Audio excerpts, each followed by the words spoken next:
Hello, and welcome back to Offsides, View TV10's only professional sports talk show. I'm Monet Oda. And I'm Rachel Cherry. Today we'll hear from our analysts Bobby Serafin and John Singer about NBA teams who surprised us with their hot or cold starts to the season. Then, host May Claire Sabin will be joined by analyst Joe Pohoryles and Seth Helman for an NFL midseason awards shot clock. And for a little bit of Thanksgiving fun, we'll hear from our cast and crew about what they're thankful for in sports throughout the episode. Starting with Daniel Moulton and Jacob Cohen. Guys, what are you thankful for? This year, I'm thankful for Aaron Judge of the New York Yankees finally staying healthy and playing like an MVP for the first time since 2017. And I'm thankful for BU taking down arch-rival Boston College in women's basketball on Wednesday, November 17th. What a game and what a time to be a sports fan. Thanks, Dan. I've also collected a somewhat abridged list of things I'm thankful for this year, and I'm going to go ahead and read them out real quick. All right, here we go. I'm thankful for the Red Sox making the ALCS this year. I'm thankful for Rafi Devers winning a Silver Slugger Award. I'm also thankful for BU men's hockey beating UMass men's hockey on the road a few weeks back. I'm also thankful that the Bruins just have the perfection line because they're perfection. Taylor Hall, Jeremy Swayman up there as well. I'm also thankful for Big Mac Jones. I think he's going to take us to a Super Bowl victory probably this year, if not the next 3 or 4 years. And, well, I could go on, but I think that's all we really have time for. So I'll send it back to Rachel and Monet. Thanks, guys. Now, on to the rest of the show.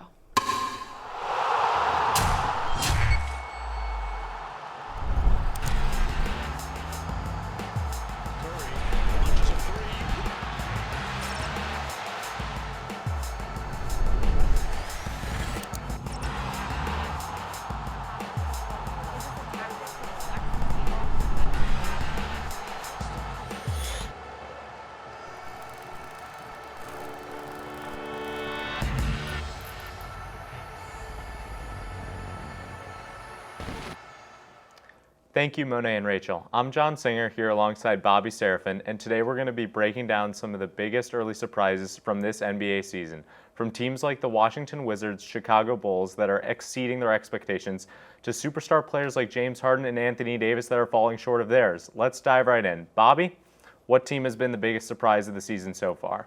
Well, I think the biggest surprise for me this season has been the Washington Wizards. Bradley Beal has taken a big step forward this season, and they brought in Kyle Kuzma, who's been a great fit for their front court, alongside Montrezl Harrell, who's been one of the NBA's most efficient players. Wes Unseld Jr. has shocked many in his first season in the league as head coach, and I think this band of misfits can keep up this hot start.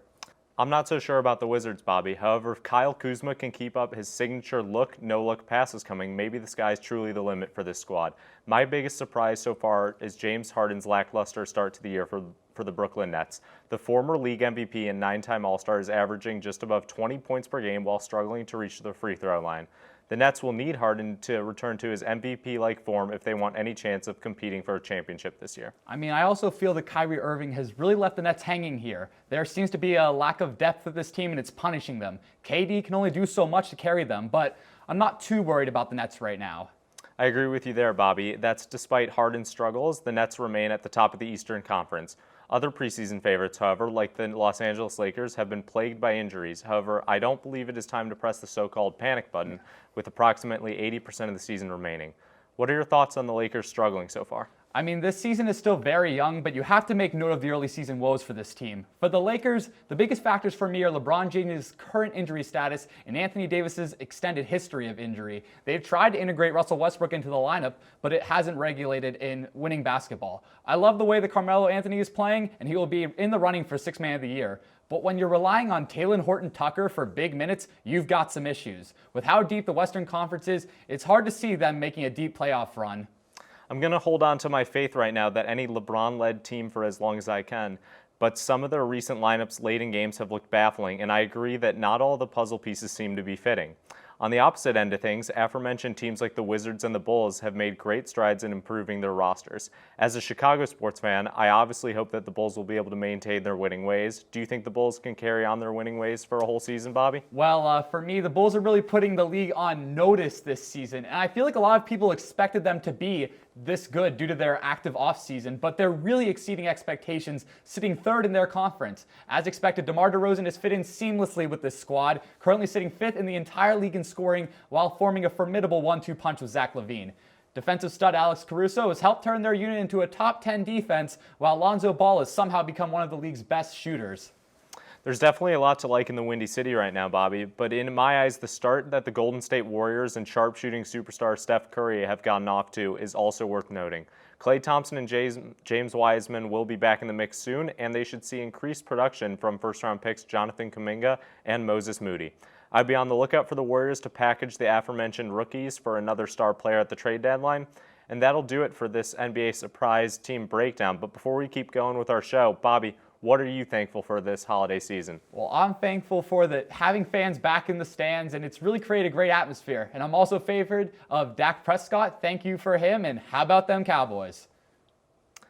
That's great stuff, Bobby. I, for one, am thankful for my Chicago Bulls. I'm going to be heading to a game Monday, and I cannot wait to see what this remodeled squad looks like in person. Now, over to Mayclaire Sabin for our NFL midseason shot clock. Take it away, Mayclaire.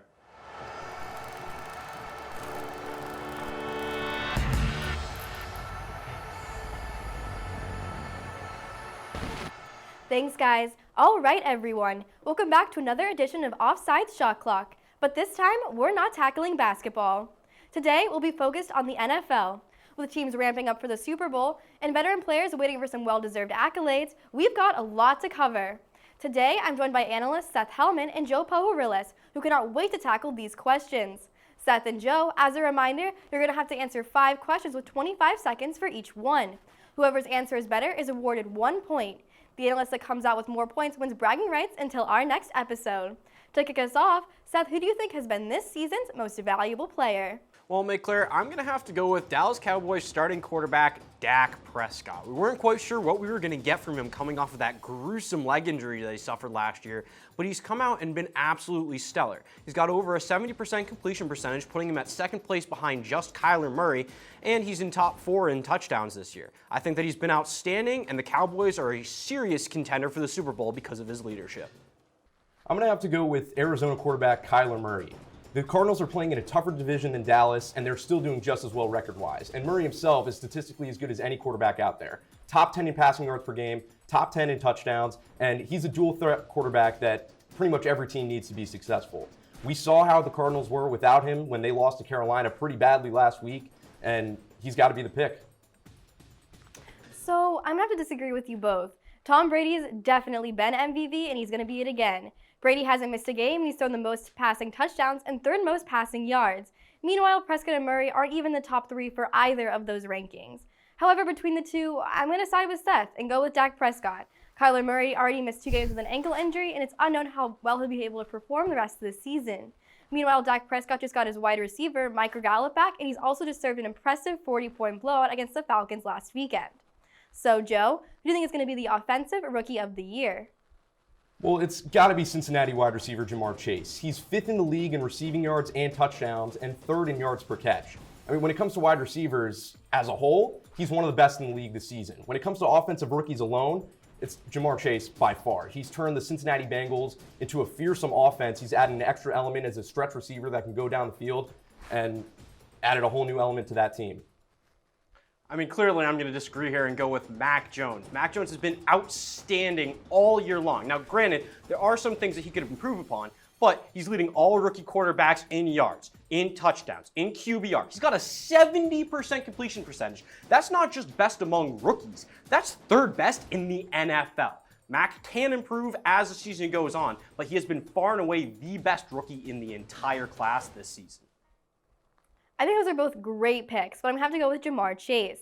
The Patriots are a run-first defensive team, and Mac Jones isn't asked to do as much offensively as other NFL quarterbacks. Jamar Chase is a powerhouse for touchdowns and passing yards. He's a wide receiver that just can't be beat. So now we're tied 1-1. Let's take a look at the defense. Who do you see as Defensive Rookie of the Year, Seth?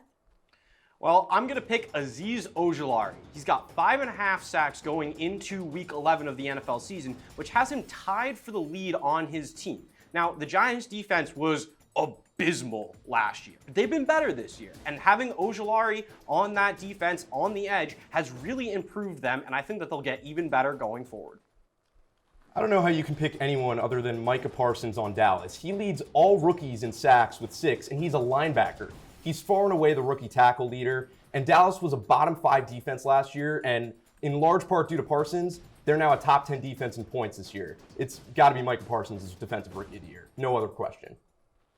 Joe, you took the words out of my mouth, I'm going to be honest here. Ojulari has fewer sacks than Micah Parsons, and he's got 33 less total tackles. Parsons also has a better team behind him. The Dallas Cowboys defense climbed to the 6th spot in recent defensive value over average rankings. A huge improvement over last year where they never climbed out of the 20s. So Parsons has more talent, and he's working with more team. Alrighty, and back to you, Joe. Who do you think has been this season's breakout player? Well, people might jump to Trayvon Diggs because of his interceptions, but honestly, he's the 61st rated cornerback according to Pro Football Focus. He's got the worst defensive run grade, and he's allowed the 9th most yards in the NFL this season. So I got to go with Tennessee outside linebacker Harold Landry, 3rd in the league in sacks, and leads the league in QB pressures and QB hurries.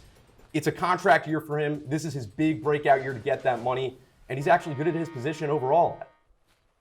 See, unlike Joe, I'm not going to take up most of my time talking about the other guy's pick, and I'm going to take Trevon Diggs. He's got 8 interceptions through 9 games for 2 touchdowns, and he's only given up 2 touchdowns. He's even in points. He's got a 50 QBR against from opposing quarterbacks. He's been far and away the best corner in the NFL this year, and he's going to continue that throughout the rest of the season.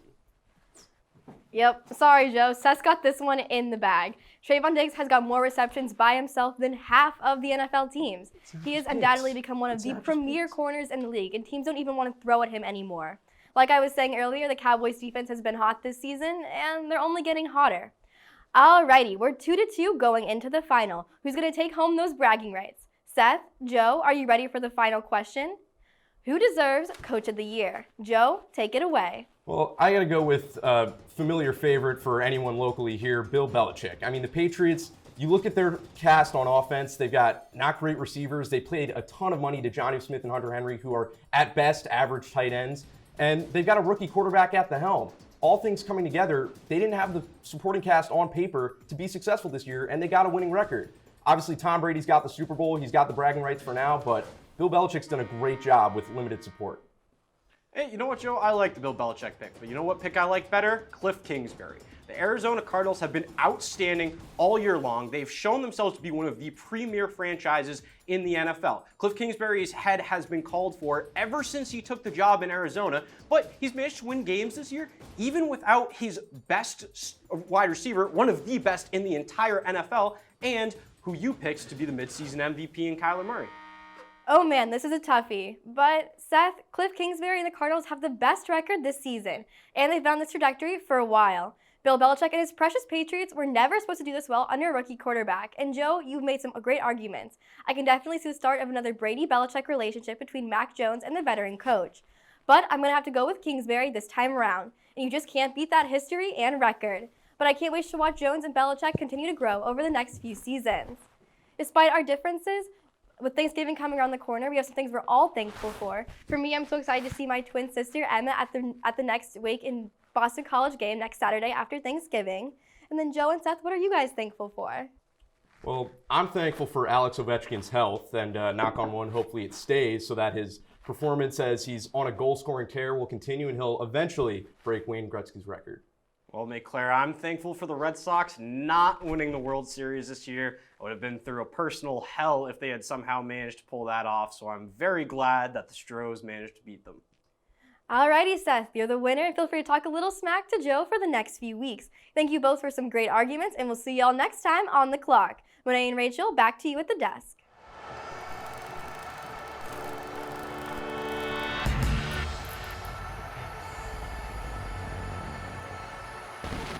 Thanks, Claire. Now, Rachel, what are you thankful for in sports?